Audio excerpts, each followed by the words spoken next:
کیسے معلوم ہو سکتا ہے کہ اللہ سبحانہ و تعالیٰ کی ذات اقدس راضی ہے؟ آپ خود سوچ لیں، آپ اللہ سے راضی ہیں؟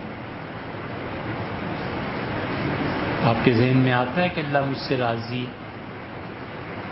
میں ان تمام حرکتوں سے توبہ کر چکا ہوں جو اللہ کو ناراض کرنے والی ہیں، اور اسی طرح عملی زندگی میں میں حد الوسع اللہ کے احکامات پر پابندی کو قائم رکھتا ہوں۔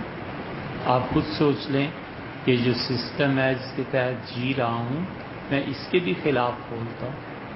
آپ خود سوچ لیں آپ اپنے بچوں کی تعلیم کے لیے کیا بندوبست کر رہے ہیں۔ اگر آپ کا دل اس پہ مطمئن ہے تو اللہ سے امید رکھنی چاہیے کہ اللہ سبحانہ و تعالیٰ آپ سے راضی ہو۔ آدمی خود تجزیہ کرے اپنا، سب سے بل الانسان والا نفس ہی بصیرہ۔ اللہ تعالیٰ نے فرمایا ہر آدمی اپنے اندر کو خوب اچھی طرح جانتا ہے۔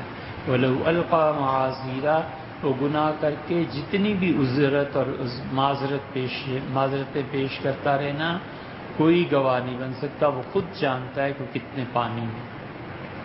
لیکن دعا مانگتے رہنا چاہیے، خاص طور پہ وہ چیزیں جس سسٹم میں رہ رہا ہے، اور خاص طور پہ جہاں اس سے اطمینان نہیں ہوتا کہ اللہ یہ چیزیں اب بس میں نہیں ہیں، کیا کروں، تو یہ اللہ کی رضامندی کا بھی ایک ذریعہ ہے۔